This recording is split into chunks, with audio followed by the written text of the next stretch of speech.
My name is Patrick. I am here with Putney Student Travel and with Natasha to Sherbinin. Thank you so much for being with us. This is actually a continuation or a deepening of a conversation that we had about 3 months ago, talking about how to bring your college applications to life. And there were so many people that joined that and so many good questions and thoughts that came out of it. We thought we would do it again.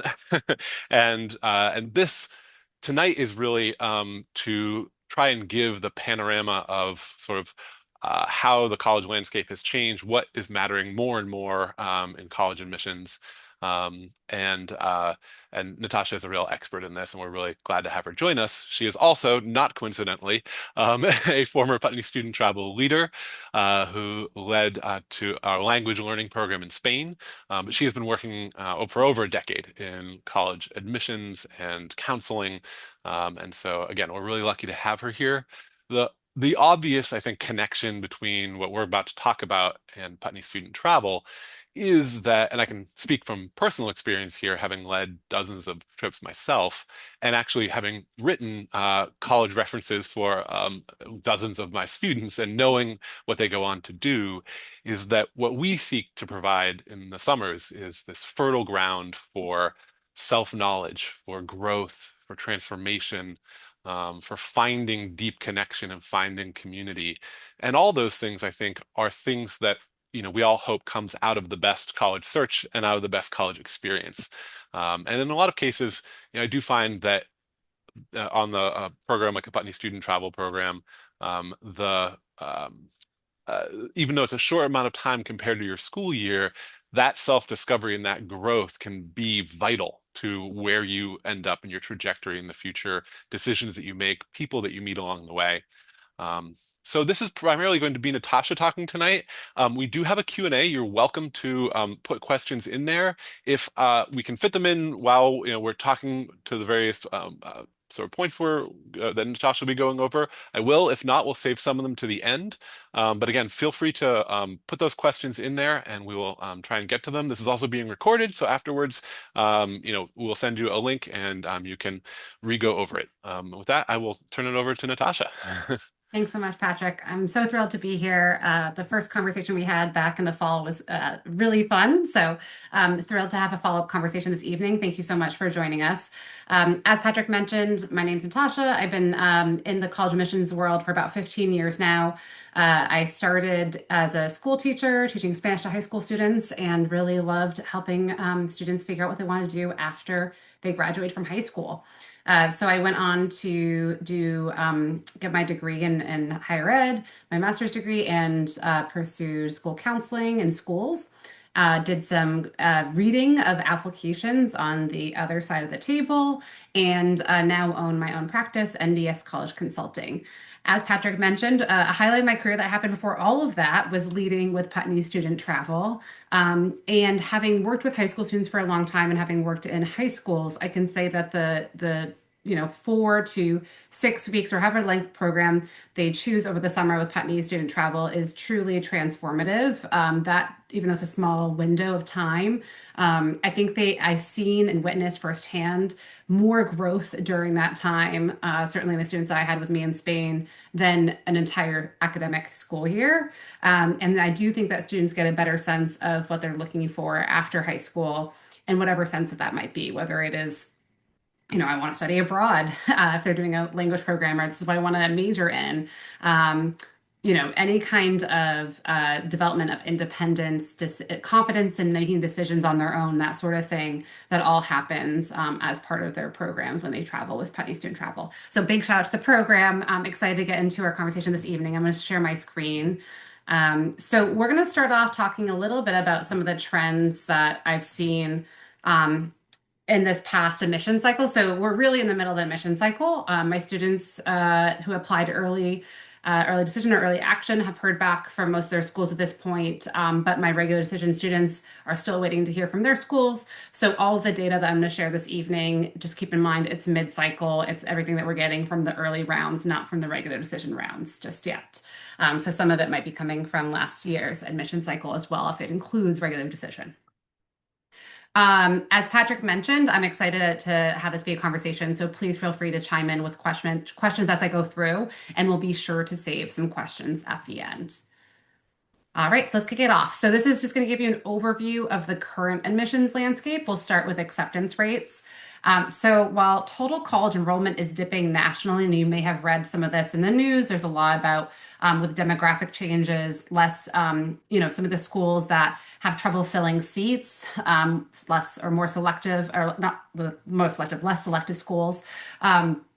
If they have 80% acceptance rates or higher, are really having trouble filling those seats. So we're not talking about those schools, right? We're talking about the most selective schools, the ones that every student seems to be applying to.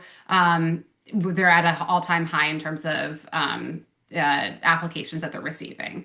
So a 9% increase in per student application volume, which, we see this year after year. So I don't think it comes as any surprise, but we're going to talk a little bit about tonight about where that data, what that means and like where it's coming from. In terms of early admissions, we're no longer seeing regular decision be the norm. Most of my students are looking to apply early decision to a top choice. And we'll talk a lot more about this in a later slide. So I'm not going to get into the weeds there, but mostly schools are looking at early rounds as a way to admit students, to make sure they're protecting their yield, which we'll talk about what that means as well, and keep those acceptance rates low across the board. Testing, while most schools remain test optional, we have seen some schools reinstate the requirements. So SAT and ACT is becoming a factor at some of the more selective schools. Again, we'll talk about what that looks like later on in another slide. One question that I'm sure a lot of you are thinking about is how AI is shaping the admissions landscape. So for the first time, a lot of schools are using AI in their admissions process, whether that's initial read of applications or just looking at transcripts and analyzing transcripts, kind of giving them a score, initial passive score on an application. Most offices are leaning into AI in some way. We'll also talk a little bit about what this means for students using AI in their own applications later on in the presentation. And then finally, direct admissions trends. So this is, again, happening at schools that are really trying to fill seats that will be mostly impacted by the drop in students over the next decade or so. And so this is happening on the Common App, for example. So the Common App is the application that most students will use to apply to college. Most schools are on the Common App, so students can save time by using one application. And some students might receive a direct admissions offer right through the Common App. What that looks like is in the Common App, there's a little section on the bottom that says direct admissions, and you can look to see offers and see if any schools have actually offered you a spot without ever having to submit an application. So we're definitely seeing that as a new trend for schools that are trying to attract students and talented students. So let's start with the numbers. So as I mentioned, as of January right now, applications are up year after year over year, about 7% to 9%. So again, we're seeing this mostly at the most selective universities across the country. When I say selective or highly selective, I'm really talking about schools that admit less than 25% of their applicants. And so with that, they tend to get more competitive year after year. Oops, sorry, I didn't mean to jump ahead. And part of that, which is in the next line here, is that students are applying to more schools, right? So there's this artificial inflation of selectivity that happens when students are now applying to 5.94 schools up from 5.11 schools just 2 years ago. That's actually a pretty big jump. I know those numbers seem kind of a minor change. But that's a pretty major jump. And we're seeing this, we started seeing it in the pandemic. Students started to kind of panic and want to cast a wider net and apply to more schools. But year after year, we continue to see that students are applying to more schools. No, you didn't ask, but my advice is continue to stay in that 9 to 12 school range. When I work with my students, I don't want them to panic and apply to 20 schools for a number of reasons. One, when you start applying to too many schools, the individual application, the quality of that individual application for each of those schools typically declines. Very selective schools are going to require additional supplemental essays that require customization. You can't just copy and paste and write the same essay for every school. And so they take time. And one of the things I'm going to talk about later on in the presentation is really being able to articulate fit as an important piece of of an application to really stand out in some of these more selective schools. And the only way you can do that is if you keep the number of applications you submit really manageable. If you are smart and create a balanced list, you really can apply to 9 to 12 schools. I had a student apply to 8 this year because he was really targeted. And he also just really knew what he wanted. If you're going to apply to 20 schools, it's showing me that you haven't really spent enough time to reflect and deeply understand what you're looking for in a school. So anyway, I digress a little bit there, but I do think it's important that I'm not trying to advocate for more applications, but that is part of the reason that these schools are appearing to be more selective. Um, so to a couple different buckets of schools here, if we're talking about the most selective, the ultra selective, Ivies, MIT, Stanford, for example, those hit a floor of 3 to 5%. So obviously very, very, very selective, the most selective across the country. But we're starting to see some new Ivies, like the public Ivies, and what I'll call Southern powerhouses. So these were schools that are around 30%, are now at 10 to 15%.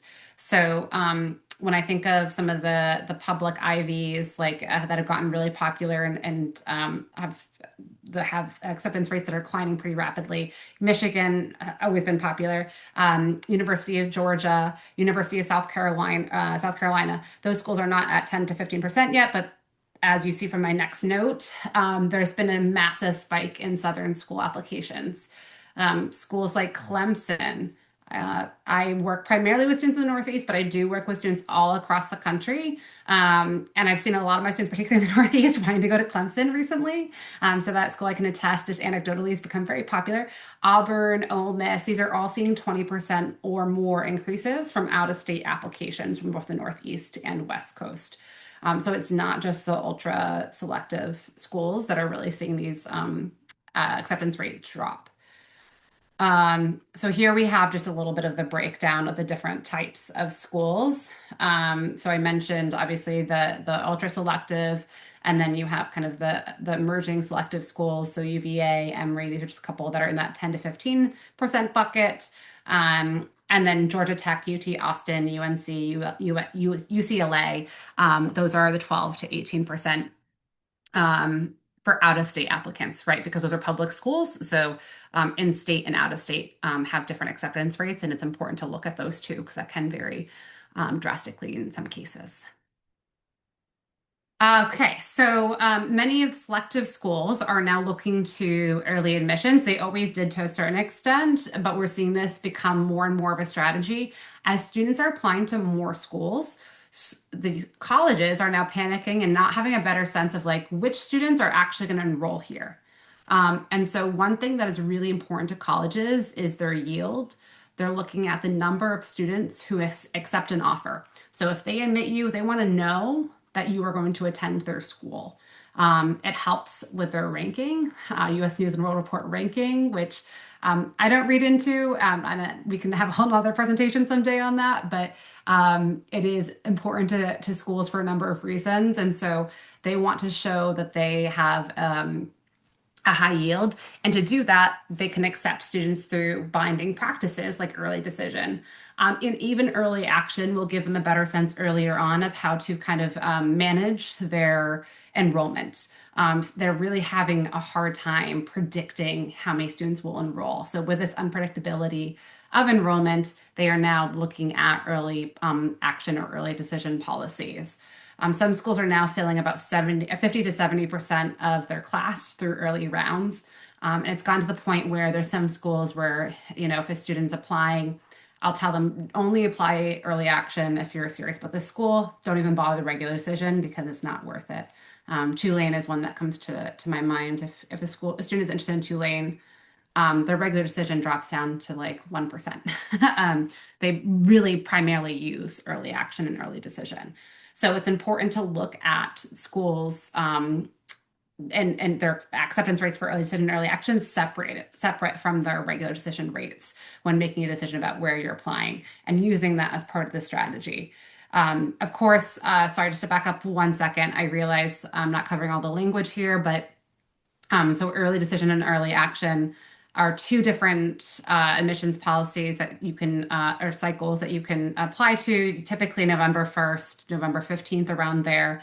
The earliest is October 15th is UNC. So those, early action applications are non-binding, meaning if you do get accepted, you do not need to attend. It's not a commitment on your end. You just get to find out earlier, typically around mid-December, but sometimes in January. Early decision is binding. If you get in, you go. You have to go. You sign that contract saying that you will go if you're admitted. So with that, you can only apply to one early decision school. You can apply typically to as many early actions as you want. So there is some strategy in thinking through which school you want to apply early decision to. If you want to apply early decision to a school, I do have students who opt out of early decision every year because they don't have that top choice. You really need to have a school that you're ready to fully commit to. And so I do have those conversations with my students about thinking about, what is the strategy here and looking at all your colleges that you're interested in, which ones would it make sense to apply early to? Because there is the consideration that you don't want to necessarily shoot too high on that early decision. Sure, maybe a little bit of a reach, but if you do a wild card, which is like my word for something above a reach, you kind of throw away that opportunity where you could have gotten an extra bump to get yourself into a reach at another school if you'd applied early decision there.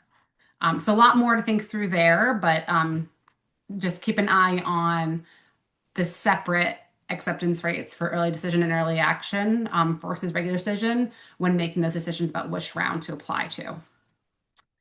Oh, here I had put some of the data here. So I mentioned Tulane, we have Vanderbilt, UPenn, Middlebury, Northeastern, and you can see on the right-hand side kind of how much more likely it is that you'll get in if you apply early versus regular. All right, testing. I know this is a hot topic for a lot of students. And since the pandemic, this has changed a lot, right? Or I guess it happened all during the pandemic and it continues to change year after year. So we have seen some schools return to the test. I've listed some of them here, but about 80% of schools still remain test optional. My recommendation for students always is to take the test.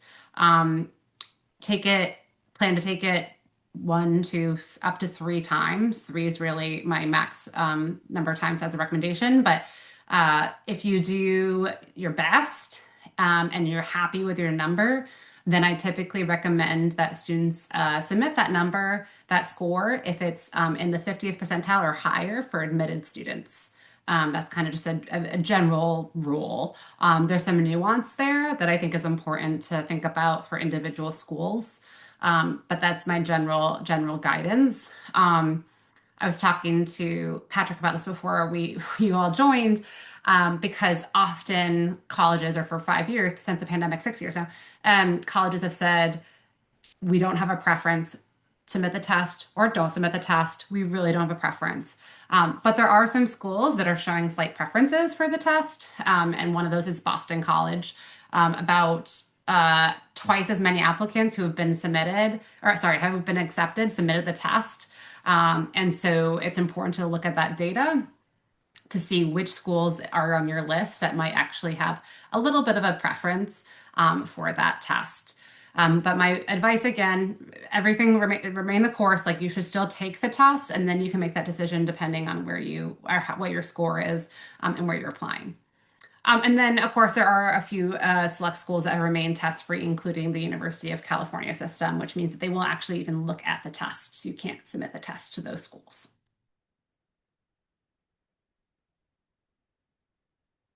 All right, the hot topic of the past year, AI. So, as I mentioned and previewed in the introductory slides, there are a lot of schools that have been using AI to start to sort through their applications. So, they'll scan through essays looking for things like grammar, complexity, etc., and they'll actually, in some cases, assign them a score.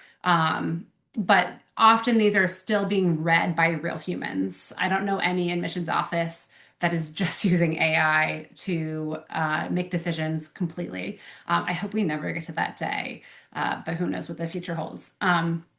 So that is a kind of a tool just to help them get through all of these additional applications that have been coming in.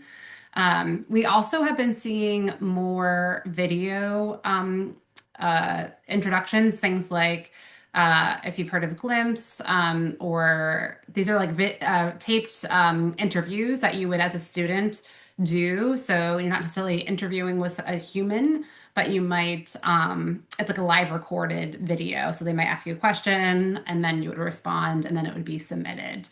I used to work with a lot of international students, and often they would be required to do these videos to show that they have the language skills to be able to,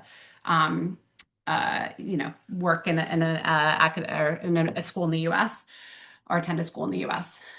We also are seeing a little bit more proctored writing samples. Princeton has a graded paper requirement, so you might start to see where they actually are looking at having you write something that's more in a live setting or on your computer, kind of proctored so they know it's actually your writing, since they know that most students are now using AI to assist in their essays.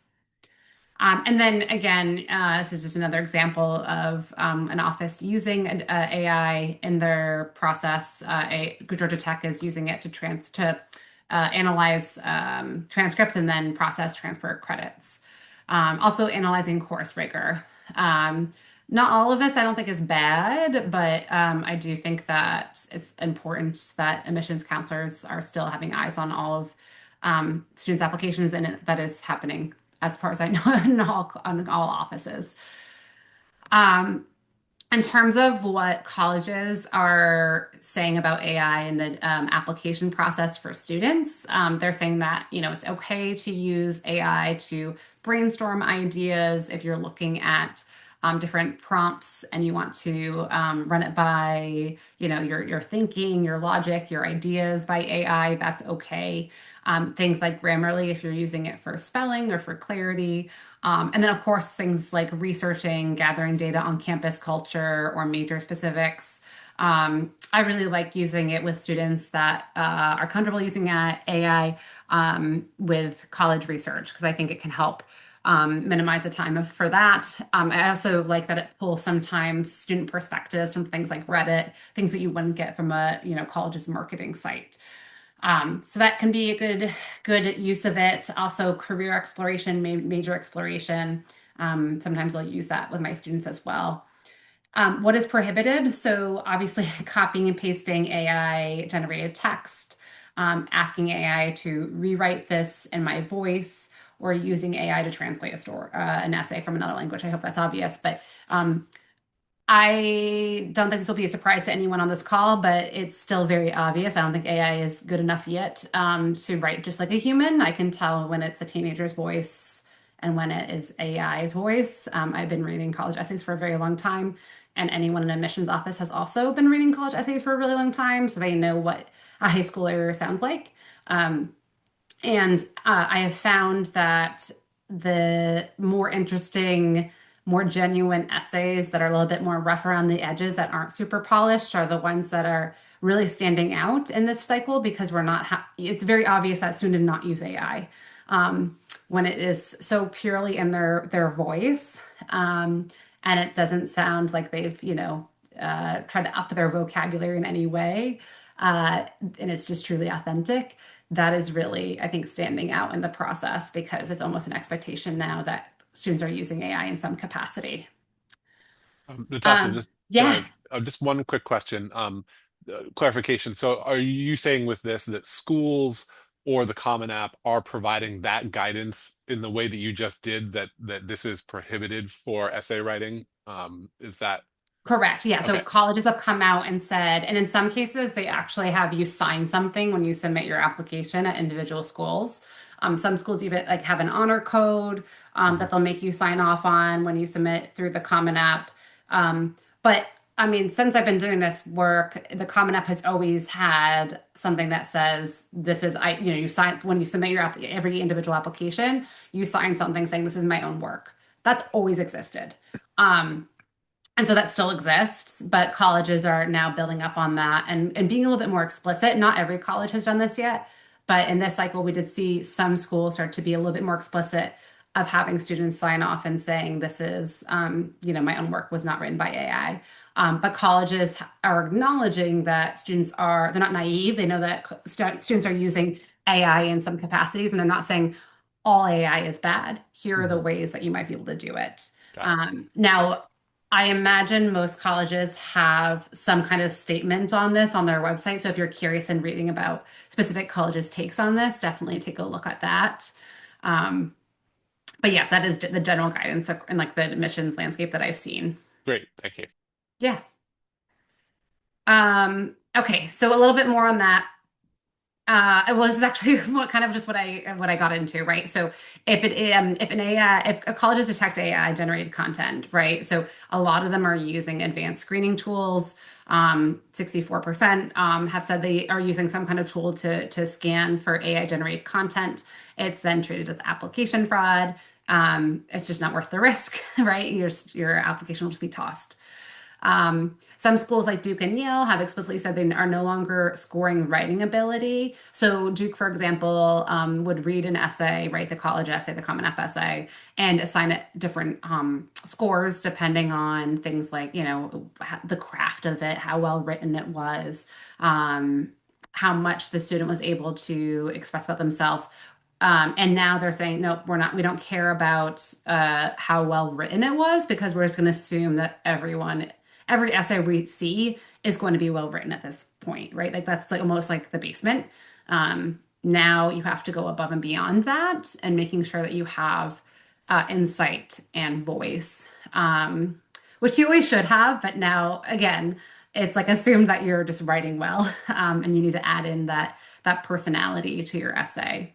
And so I already mentioned this, but I think a really important takeaway is the more tech a student relies on in the process, um, their voice gets erased, right? And so the more they can be more human in the process, the more rough around the edges they are in their essay. In some ways, obviously, it needs to be well written. There should not be any grammar mistakes or spelling mistakes. I'm not advocating for that.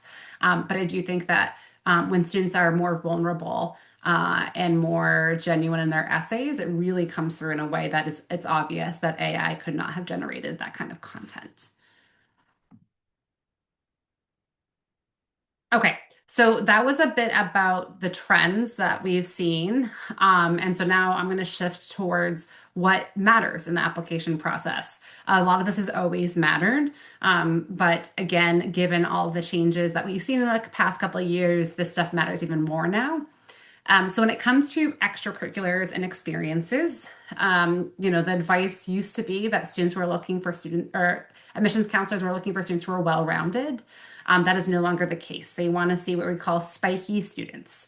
So this means that they're really committed to a handful of activities and they're showing really deep impact in one of those activities or more, but not 10, right? We don't want students to be overcommitting to 10 different activities and kind of having superficial involvement in each of them.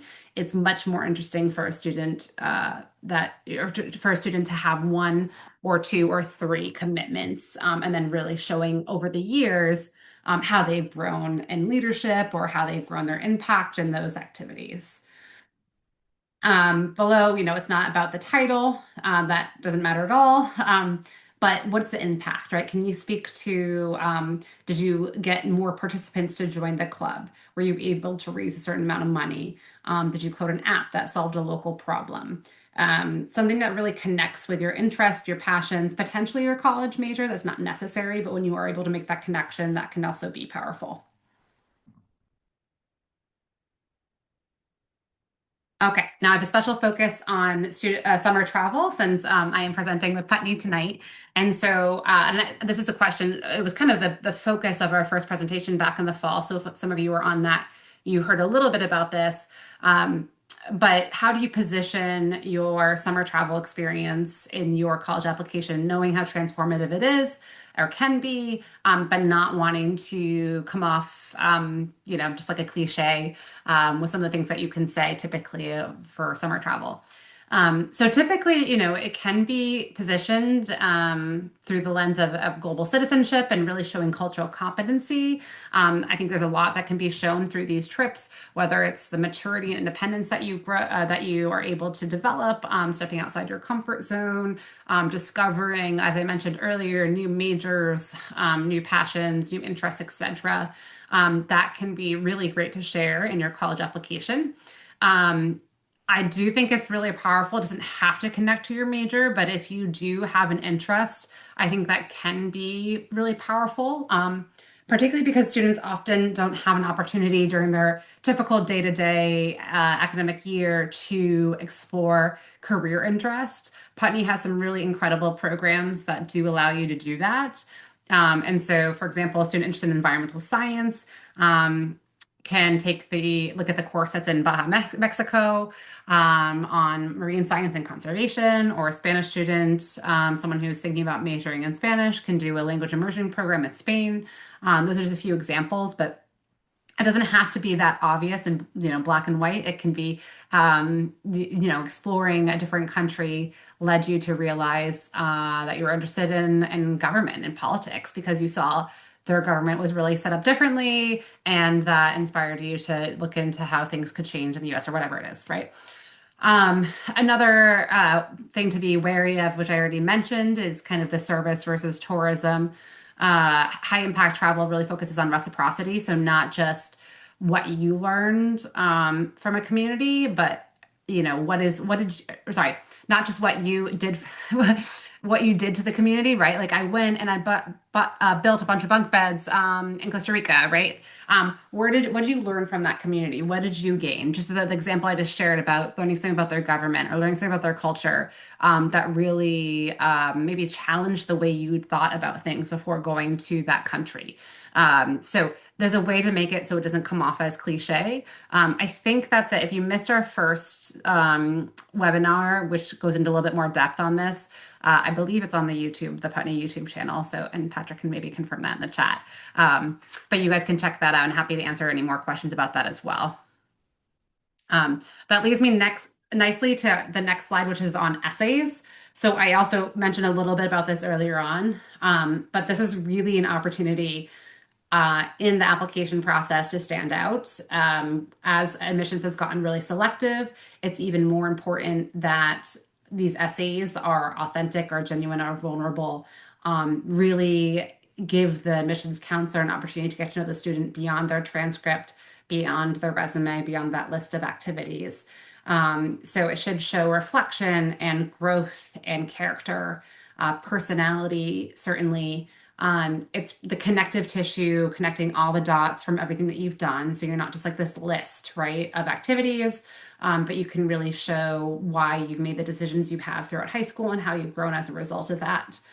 So if you traveled to learn about photography and also lead the art club, then you can use that essay as an opportunity to talk about why that intersection matters to you and what you've learned in both of those experiences. Just some common mistakes, and I'm specifically thinking about the travel experience if that's your chosen topic for your essay.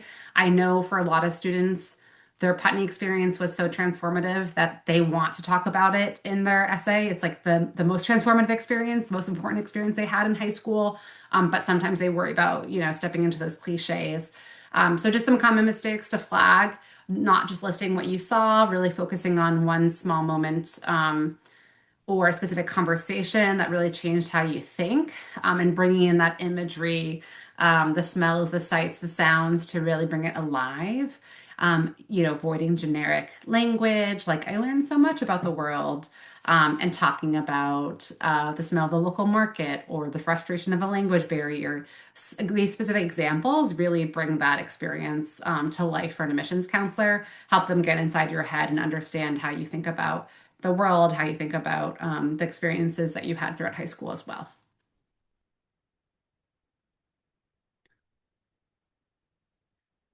Awesome. Thanks, Patrick.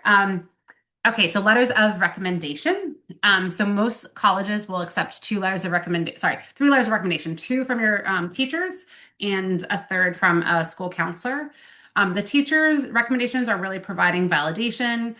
Colleges are very aware that grade inflation can be high. I'm not making the case that it's high at every high school across the country. Certainly that's not the case, but it can be high. And so teacher letters really verify that you're truly curious and intellectual or hardworking, not just someone who's like trying to play the game, right, and get the grade, but that you're someone that's really going to contribute to the classroom community. Because colleges aren't looking for just straight A students; they want someone who's going to challenge their classmates, who's going to be adding to discussion in a productive way, and really enhancing the community. And so that's what they look to the teacher letters for. They also are going to read a school counselor recommendation if your school counselor will write one.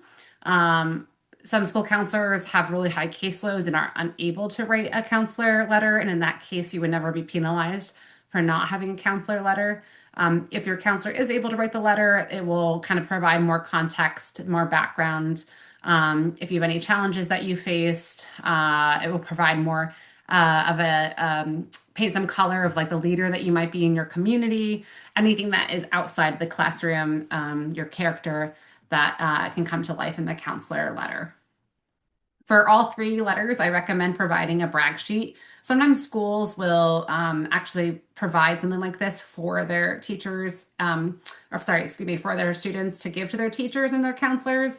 So it's something that you can fill out with a lot of information about yourself, and it really is an opportunity to brag. You should not be humble on these brag sheets because it's going to go directly into your letter. Typically, your teachers will take that, your counselors will take that information that you're providing and giving it to and writing in that letter. So it's a good opportunity to remind them of specific projects or essays or tests that you're really proud of, something that you studied hard for. Maybe it didn't come easy to you, but you showed up every day after school. They work with a lot of students. It's sometimes helpful just to have that on a sheet in front of them. So do remind them of those special opportunities that you had in the classroom that you feel like you want to share in those letters. And Natasha, I know we're going to move on to some of the things that might not matter as much as you Yes. think they do, but we do have a question about whether you, in the work that you've done with your students, can call to mind a specific college application that when you saw it really like knocked your socks off and what it was about that. There must be a Mm. few in your, experience of this past cycle that come to mind. Oh my goodness. Okay, yeah, I love that. There's so many over the years. In this last cycle, so one student that I worked with, so she applied early decision to Tufts and she got in, which I was very excited about. But what really I think stood out in her application was the initiative and independence she showed throughout high school. So one thing that I thought was really impressive is this past summer, she was at home. She wasn't going to go and do a program or anything, but she wanted to make the most of her summer.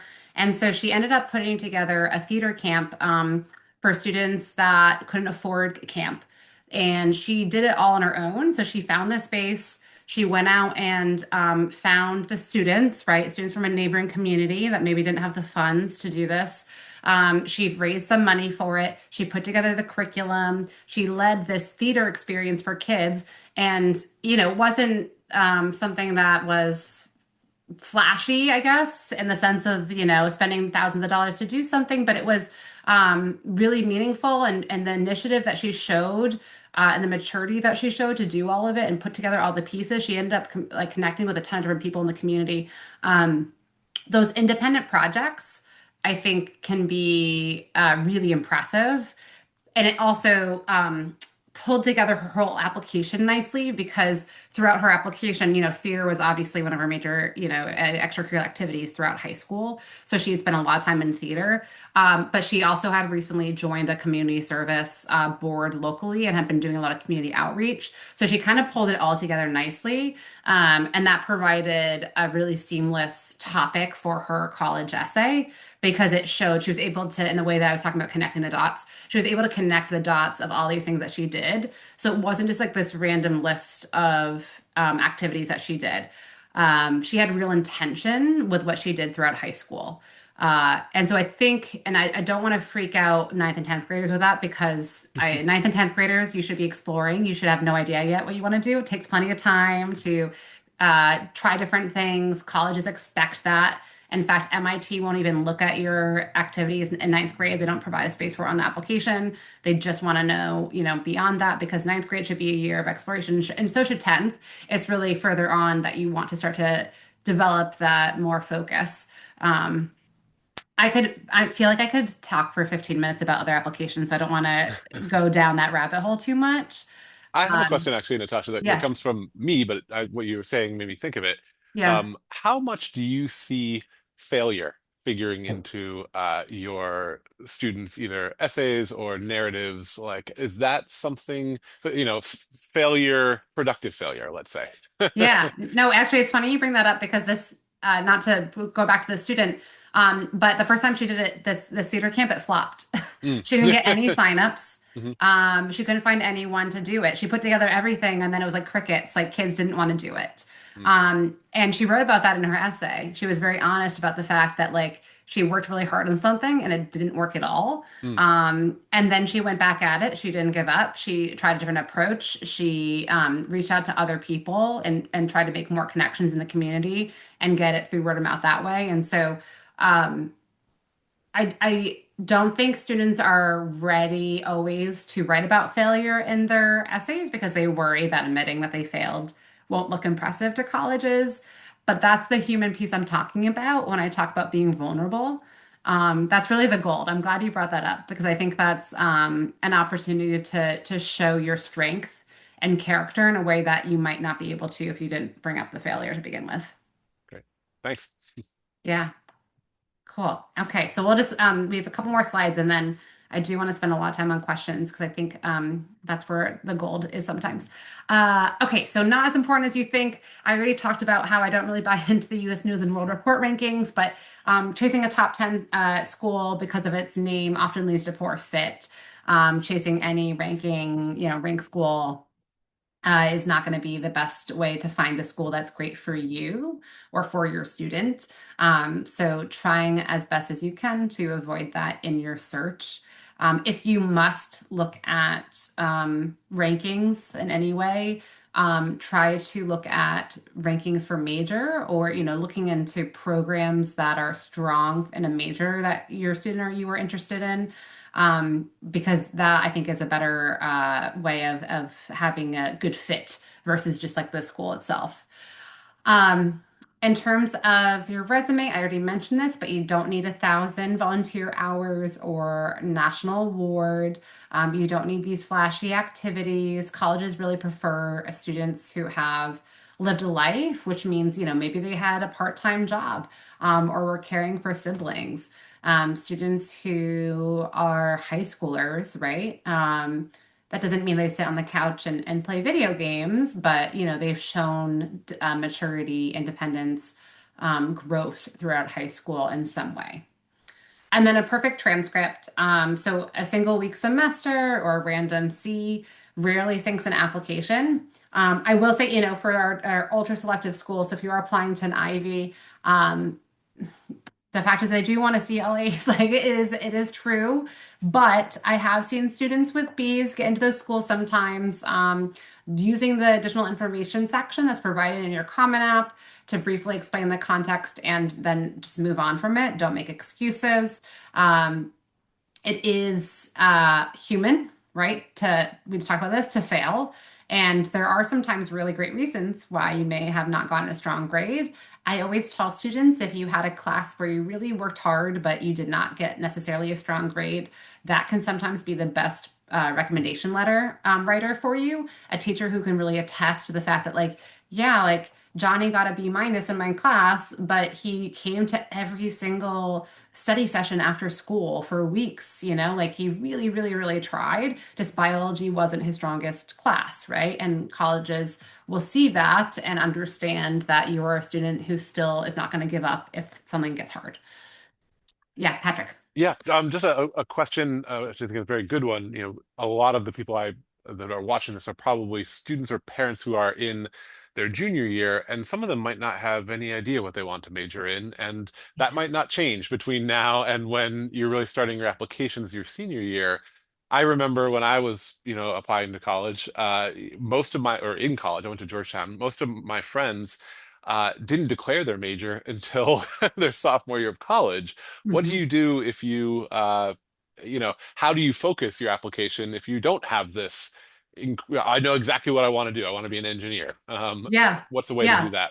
Yeah, don't fake it. I mean, don't make something up because you think it's going to look impressive. That's first and foremost. But so you should hopefully have some interest. It's okay to not have a major picked out and chosen, like a specific pathway chosen. That's completely fine. They know that you're 17, 18 years old, and that is, and honestly, most of the 18-year-olds who think they, know their major might change it 5 times by the time they get to college, right? So that's completely fine.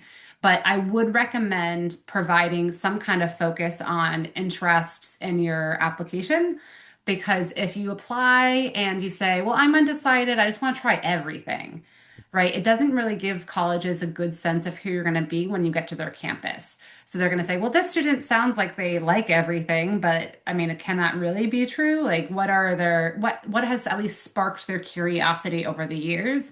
And it doesn't necessarily have to be a class, right? It can be something that you discovered outside of class, an elective or an extracurricular activity, a summer job, a summer program. But it's important that you at least give them a sense of your passions and maybe the types of things you pursue on campus, even if they aren't necessarily majors. So Mhm. that could be different classes, right? You could still say, wow, this I don't know, government class, I'm just thinking Georgetown, really, sparked my interest.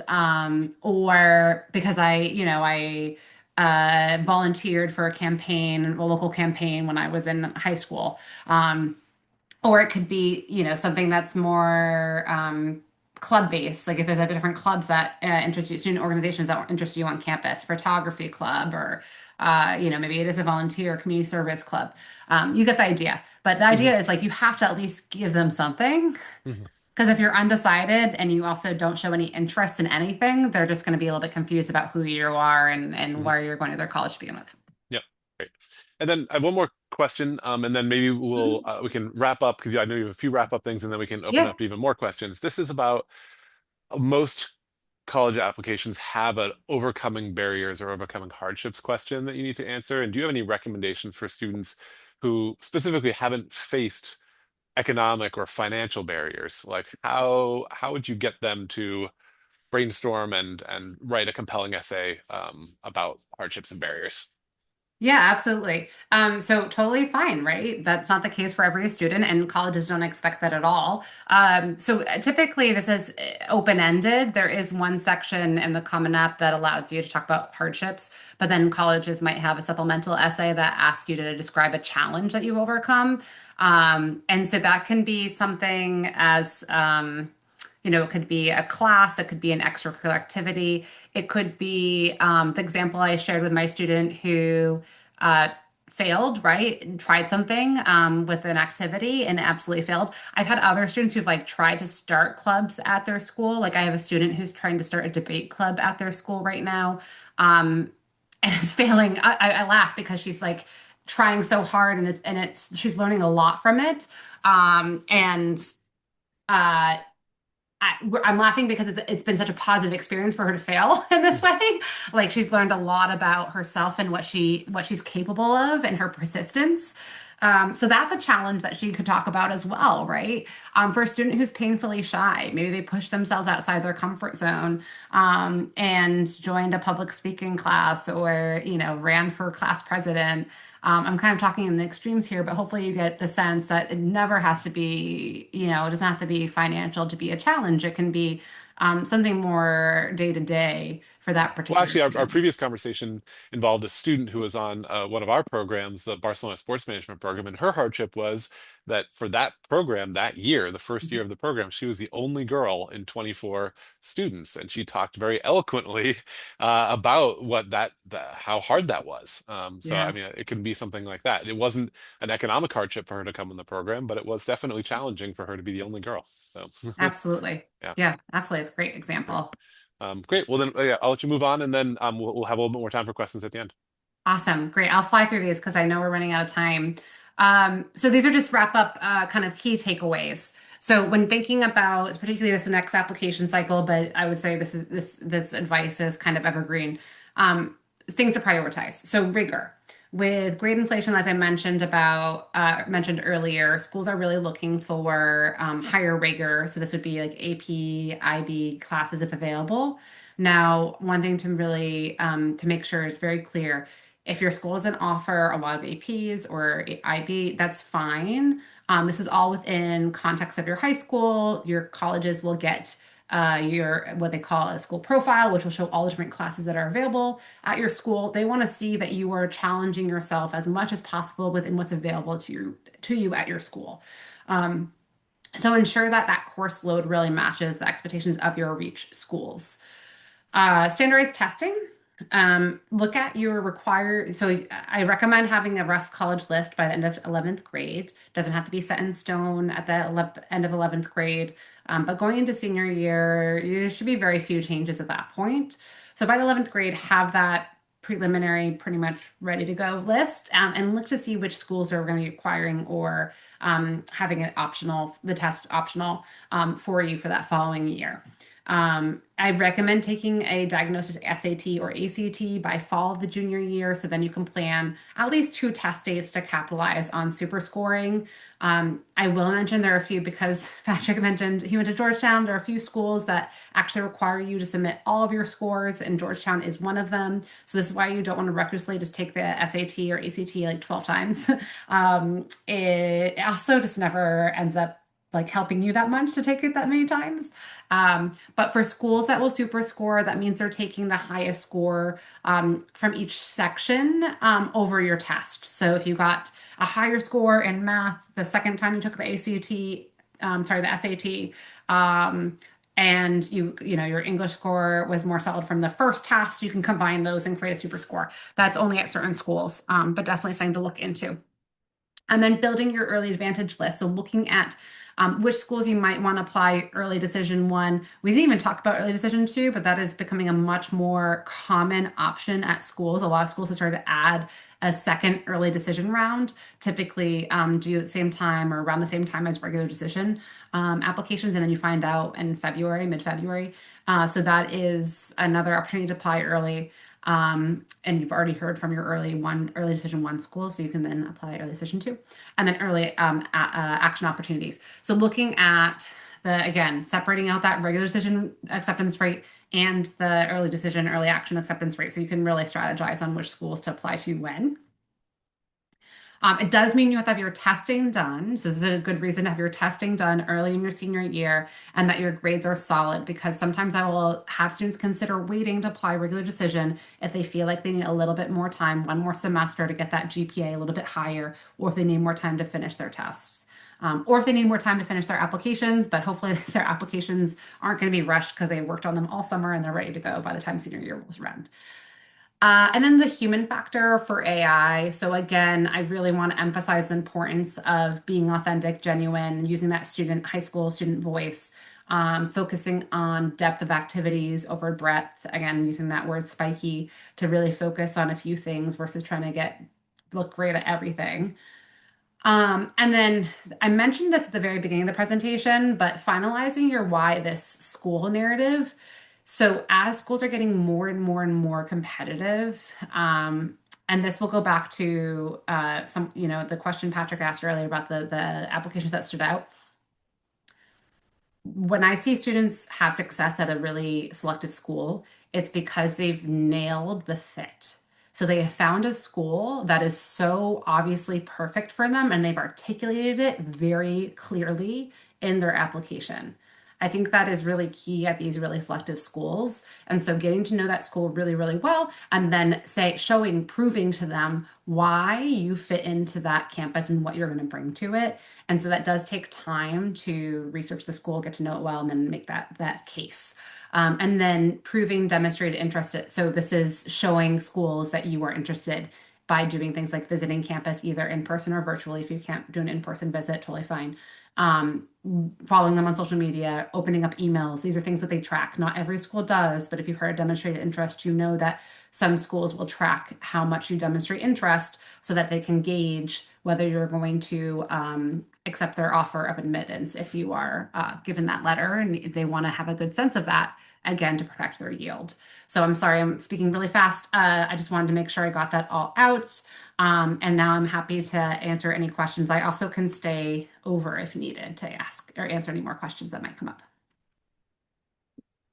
And this is Natasha's contact information. So Yeah, if this you is want to, yeah, so sorry that yeah. So if you want to reach out after this, that's my email. I have a newsletter. I welcome you to join. I will send out just one follow-up with this information after the webinar, so you can all have that contact information as well. And that's it. I'll open it up to questions. Um, well, I just want to say, if while we're waiting to see if any questions roll in, you and I were talking a little bit earlier about how the pace of change in college admissions and how you were saying that obviously COVID was a big changer, but that you feel like that AI has accelerated that even beyond, I was saying that I feel like, and I see this in our students who come on summer programs, that the changing landscape and the anxiety, frankly, around college admissions has ramped up in the last 5 to 10 years more than it did in the previous 20 years, Right. Yeah. and so I think, grateful to get this perspective because it does seem like the landscape is moving fast. Um, That's why it's part of the reason I love my job is that I'm constantly learning. Every year I mm. learn more and everything. You really have to keep up on all the changes. So we do have a question. How important do you think it is for Mm. admissions to have 3 or more years of foreign language in high school? This particular person is asking because their student is interested in both visual art and music, and they can't do both of those without dropping language after 10th grade. Oh, this is such a hard question. Yeah. So I have a 10th grader right now who's in Latin and has asked me like several times, can I please, please, please, please, please drop it? Um, and she wants to apply to really selective schools. And the truth is, so there's if this attendee would email me, if they're open to emailing me, I will send them the resource. I'm not going to spend time like looking at it, right, like trying to track it down and send it in the chat. But I have a resource that lists out basically the colleges and their foreign language requirements. I don't know, did it say the grade level? So it must be Whether 10th or they would 11th. have to stop at 10th grade in order to pursue their other interests, which are both visual art and music. So they would only have 2 years of high school language. Yeah, so most schools are going to want three, and there's some selective schools that will want four. In most cases, the most selective schools, it's still recommended that you have four. Now, it's a little bit of there's like some nuance here because you could make the case that if they end up applying to an art school, right? And I don't know if that's on the table for this student, but if they are applying to music or art school, then it would make sense in those cases to, yeah, drop the foreign language. It's not going to be as important in that case. But if they're looking at not going to art school or music school, I would recommend sticking with it. And I will send if they reach out, I'll send they can look at each college. So if the student knows they are interested in specific colleges, Yep. colleges are very transparent Yep. with if they require or recommend certain years of foreign language. Great. Questions are rolling in. I will Great. say just as a um, corollary to that, I think that on our side of things, we are actually seeing some students who are trying to do an intensive language summer activity to prove their ongoing commitment to languages so that they can do other things. It's not the same as a year of school, obviously, but showing that yes, like I did go and spend 5 weeks in Spain in the summer, and doing Yeah, intensive language. So um, great. Okay. that's How great. important are Okay. AP scores to highly selective schools? I was told they're looking more closely at the scores received, especially those related to student major interests.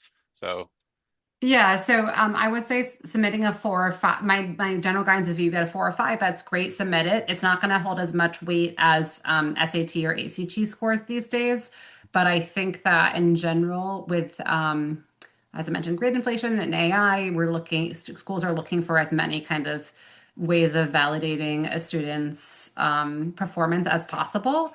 So you can submit it. They're mostly going to use them for credit once the student enrolls in a campus, which is helpful. And it does, if you have a 5 in AP Calc, AB or BC, and you're applying to business or to engineering, that is helpful. They do look at it for specific majors. mhm, But again, it's not going to be weighted as heavily as your transcript. The grades are going to be the most important thing. How you do in that class will be the most important thing, and the SAT or ACT score. great. Going quickly back to the foreign language requirement, do you know if competitive universities make exceptions for students with like dyslexia or other, accommodations? That's a great question. So the foreign language, I'm gonna say recommendation because it's rarely a requirement, and so I don't. It's not like a hard and fast rule. Hmm. I would recommend reaching out to schools to see if that's a possibility. I have had students who have chosen to take, for example, a business class their senior year instead of Spanish because they were going to apply to a business program at a highly selective school, and their counselor wrote about that in the letter. And Hmm. so that's an opportunity to have your counselor advocate for you in that letter, and then also reaching out specifically to the schools. I imagine that if the student is competitive for that school, I won't. I don't know. I can't speak for the schools, but I would be surprised if they wouldn't take that into account. It's not, again, a requirement. They're not going to be rigid about it. Great. Are you seeing any particular trends with smaller liberal arts colleges regarding admissions as opposed to maybe the big state schools? It's a good question. So I went to Colby. I went to a small liberal arts college, and so I'm a big fan of small liberal arts colleges, and none of my students want to apply to them. I think it's just like anecdotal. This is just anecdotal because Yeah. Colby also had like a record year, of applicants. So Mhm. obviously there are students that are applying to small liberal arts colleges. Their acceptance rates are getting driven down as well. But I do think that the trend in general is these larger state schools or medium-sized schools. It seems like students don't want to go to smaller schools these days. When applying to those schools, I think it's really important to articulate fit. Those are close-knit communities, and so getting to know the campus really well and making an argument for why you're attracted to that campus, how you would contribute. Again, how would you enhance the campus community? And also, those campuses are changing rapidly to keep up with the demand for more pre-professional majors. And so one thing to look at is if the student, I imagine the student or family is interested in liberal arts colleges, um, take a look at all the new programs, buildings being built that are opening. Those are going to have to be filled with students, right? So it's an opportunity to show them if you are interested in something that obviously don't lie about it. But if you are interested in AI and they have a new AI program, talk about that in the application. Um, Colby is a great example. They got millions and millions and millions of dollars, and they have one of the greatest AI programs of any small liberal arts college. Yeah, but that's a campus that's changed tremendously. So it Yeah. was purely liberal arts when I was there, and now they have all these kind of pre-professional opportunities because that was, student demand. Students Yep. wanted it. And so my point is, yeah, absolutely, absolutely. And be aware of what those opportunities are and articulate how you take advantage of them on campus. Yeah. Yeah. The question that maybe I can answer here, it's says, what international jobs have you seen in the real world that would be super interesting for adventurous students who love to travel? I Mm. assume this is referring to high school students. That's a little bit tough, meaning that a lot of times you will see internships that you can have. Those tend not to be, in my experience at least, as high quality as something that you are able to arrange yourself through your own Mm. personal connections. A good example is my niece actually really loves graphic design and was able through friends of friends to find some graphic design that she could do in Switzerland over the summer. That was a month spent there living with some friends and doing that. I think those kind of experiences or the au pair sort of experiences are the ones just doing it at all is going to show a certain level of adventure, and especially if you are the one that's sort of cobbling it together, because I think it provides for a lot more of that opportunity for the try, the fail, the fit, and I don't honestly know of any really like high quality, it's pre-programmed for you kind of job or experience that another like an organization necessarily provides. Natasha, maybe you do. I don't know. All I know of is I was an English teacher in Spain Yep. after I was a Spanish teacher in the US because I was that I wanted to travel. Yep. And I didn't make much money for that year, but I enjoyed traveling around Spain, and Yep. so that a lot of the well, I know Spain at least has it set up through their government, but there's Yeah. a lot of And countries that France have it does coming too. through. Yeah. But those are Yeah. for, are those for college students though? Those are for, Right? I did it Yeah. after college, yeah. Yeah. So I Yeah. don't know of any that would be specifically for high school students. Yeah. Great. We have three more questions and then we'll probably wrap it up for now. But like I say, you Great. have Natasha's contact information. So one of these is I attend an IB school. Our IB diploma is well regarded by selective schools. And how important is the final IB test score? Yeah, that's a great question. Yes, very well regarded by selective schools. They know how difficult the IB diploma is, and that curriculum is. So absolutely recognized as such as very rigorous. And then yeah, the IB the score at the end. I do think that it carries significant weight. Again, your grades and your test scores will carry more weight in the application process. But I do think that if you can show them that score, it validates everything else that you're working on, Mhm. meaning your grades and your test scores. Yeah, absolutely. Great. A question from an international student who's needed to move to multiple countries during high school due to the parents' job. It's made it difficult to have continuity in Hmm. extracurriculars. Will that count against them in your view, especially when they're doing selective school applications? No, of course not. This was nothing that, you did on your own. This is not your fault. One thing I'd recommend is thinking about an independent activity that you could do that would provide that continuity, especially if you anticipate more moves, is thinking about, is there a way that you can work on something on your own time? And when I say that, it could be like reading 100 books in a year on a theme that you are interested in. Like it doesn't have to be a club or something, it could be just a passion project. So thinking about and actually email me if you have more questions about that because I have so many ideas. I love passion projects and independent projects. But that would allow you to have that continuity, and maybe there's some ways that you can show that you had connections between all those extracurriculars that you did, even though that you were moving around. But colleges won't hold that against you. In fact, I think they will see just that kind of resilience that you've had through all those moves. 'Cause that is really hard to do throughout high school, certainly. Mhm. Um, when do you recommend students start visiting or take tours at colleges, and how many? Yeah, so like dipping toes in maybe sophomore year, but like casually, like if you happen to be visiting a city that or a state that has a college you're interested in, just swinging by, and I do recommend doing the official tour if you can sign up for one and signing up in advance. But then really starting in earnest junior year. The most popular schools really do book up over the break periods in advance. If you're planning on going on a spring break or winter break, whatever it might be, definitely register for those in advance. You can always walk around the school on your own, but you get a lot more out of the tour if you do the tour, and also you get the credit for being there if they do track demonstrated interest. Um, Within reason, I recommend visiting as many schools that are on your list. Like if I had my way, like you could visit all the schools on your list. That's not usually reasonable because students are usually applying to schools across the country. Some students are like, I'm just going to do these three states, so that makes it a little bit easier. Um, and some students don't necessarily visit like their likely schools, right? And then I do think that they should, but they see where they get in, and then they can make that decision to visit after they get admitted. Um, so I guess to answer how many schools to visit, it could be up to 10 or 12. Hmm. But as few as two or three is fine. I Mhm. think, sorry, one last thing, I know we're over time, but if you can't get on every campus, try at least to see different types of campuses, even if it's a school you're not interested in. If there's a large school down the street from you or a small school, like just get on different types of campuses to give you a better sense of what you might like, and then you can build your list based off that. Great. And then our last question, and this is one that actually very much hits home for me. Um, my parents both went to college, but they both did not like where they went to college, so they provided no help for me.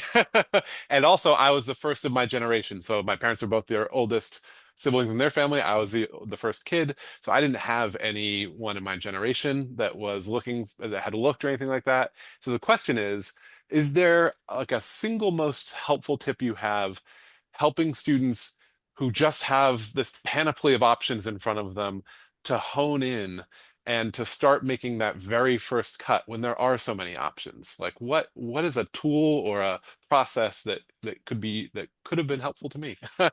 Yeah, oh, it is so hard. There's, I mean, over 2,000 schools out there when you factor in a lot, 2-year college and everything. So, yeah, what I just mentioned, getting on campuses, I truly think that is one of the best ways, if it's possible, for your student to get to know different colleges. And as I mentioned, it doesn't have to be schools that they think they're interested in. If there's just Mhm. some schools that are within an hour drive that you can start to get on some small campuses, some rural campuses, some urban campuses, exposing them to as many different types of colleges. And then when you're on that campus, eating a meal in the dining hall to get a sense of like the student culture and the student body. If you're able to sit in on a class and get a sense of what it would be like to sit in a lecture hall, this can be an option if you email admissions in advance. See, can you sit in on a lecture class? Could you sit in a small class? Seeing how colleges work, like how professors work and what college classes look like in person and getting a feel of that can help students. Um, there's one tool I'm going to put it in the chat here. It's a resource, the Cassava card sort. I think it's free to create an account online. Nope, I didn't. I didn't send it to everyone. I just sent it to you, Patrick. Hold on, Oh, let I me can do try it. again. You got this. um, if you Google this, There you go. that is one of my favorite quick tools, just to start thinking about different factors in the process that would be important to a student. So this can be things like, do they care if there's Greek life on campus? Do they care Mhm. about big sports, like going out to, a school that's really school spirited? Or are they hoping for a school that's kind of quiet on the weekends? Or do they want a lot going on, et cetera, et cetera? So that is just like a nice conversation starter if you're starting to talk as a family about different schools and different preferences around schools that could be a good fit. That's one to look at. And then there are some other tools out there that you can, put in preferences and kind of filter lists, AI, right? Like, Yeah, I was gonna say I am so much an AI skeptic and I try not to use it a lot, but I this is know. actually one of those cases in which I would be tempted to just say everything that I felt and everything that I liked and everything and just say what would be a good fit for me just to Yeah. start generating some lists. And then, Just remember that, yeah. yeah, My worry about that with AI, but this is actually my worry about any electronics resource, not human, with yeah, that, is that they'll miss like your yeah, school. yeah, Like there's like that one school that's so perfect for you, and yep, that it's like not comprehensive enough, and so absolutely. like they're just gonna forget it. And often some of the schools that I recommend just like that my students end up at aren't schools they actually had heard of before Yeah. they started working with me, which just goes to show like how hard it is. I think sometimes to find that fit and know what you're looking for, but because there's so many schools out there, Hmm. but there's so many gems out there. So the other last one, if you're old school and like a big book, the FIS guide is I mean, I'm old school in that way. I get it every year. That has like all the colleges in it, and then it will have written. I think they still publish it. I got it last year. I haven't got it for 2026. I hope it's still in print. Maybe with AI they switch everything, but it gives like a student perspective. Sorry, now I'm on a roll with my resources, but I could drop two more in here. So if you aren't able to get to campuses, virtual tours are great. So Campus Reel is a good one. And then I'll drop that in here. I think it's .org, but and then Unigo. This is the last resource I'll provide, but Unigo has an awesome section on student reviews. And you can go in, take them with a grain of salt. It's like any review out there. They could be like you, they could be completely different than you, and they're writing a review about this college. But I like that it cuts through the noise of the marketing websites that colleges put out there. It provides kind of that real perspective from students who are on campus and eating the food and living in the dorms and actually can give you a little bit of sense of what the student body and the classes are like and that sort of thing. So I'll stop there. Anyway, have a great evening. Thanks so much. All right, take care, everybody. Bye.